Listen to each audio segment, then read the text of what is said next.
Bonjour à tous. Eh bien, nous revoici après quelques temps d'absence, mais nous sommes toujours un peu dans les parages.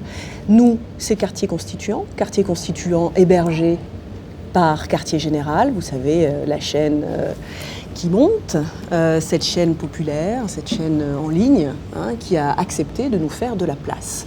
Eh bien, cette place, nous la prenons et nous la reprenons une fois de plus aujourd'hui pour évoquer, dans ces temps, on va dire, de mobilisation populaire intense, cette place, on va la reprendre pour évoquer ce mouvement social, pour évoquer en quoi il a peut-être un rapport avec le mouvement constituant tel que nous l'imaginons. Et donc c'est pour ça que nous avons à nouveau convoqué nos amis constituants. Alors aujourd'hui, ça tourne un petit peu quand même.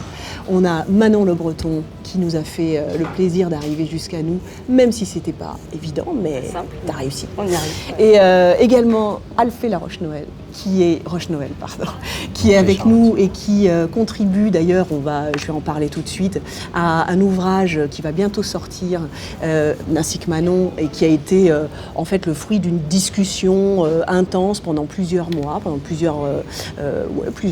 ça a mis même plusieurs mois.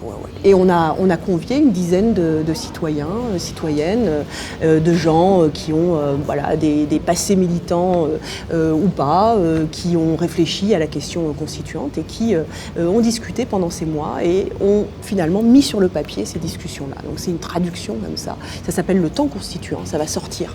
Et c'est même quasiment sorti. Vous savez, il y a toujours un petit décalage, mais là, c'est bon, vous allez pouvoir en faire un beau cadeau de Noël. Et donc c'est Le Temps Constituant, c'est aux éditions du Borrego.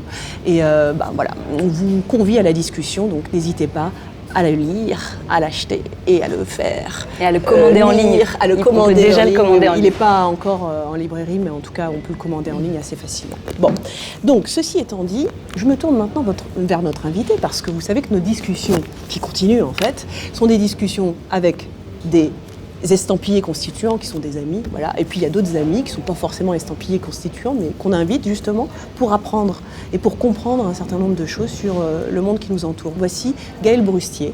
Gaël Brustier qui est politologue, on peut le dire, qui est l'auteur du Désordre idéologique, toujours d'actualité, et qui nous fait l'amitié de venir s'entretenir avec nous justement de la question de savoir si ce mouvement social est, on va dire, réduit à un objectif de convergence des luttes, ce qui est déjà pas mal, mais si il peut aller plus loin, c'est-à-dire se transformer en un mouvement constituant.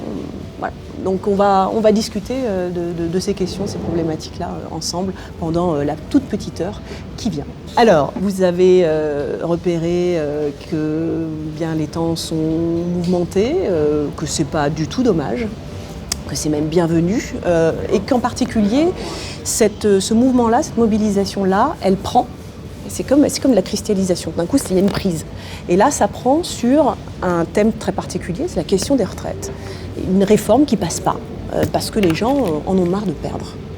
Et ils comprennent ça comme une vraie perte, un vol d'État. Bon. Et c'est pas n'importe quoi qu'on vole. C'est-à-dire qu'on vole des droits sociaux. On vole des acquis, des conquis sociaux.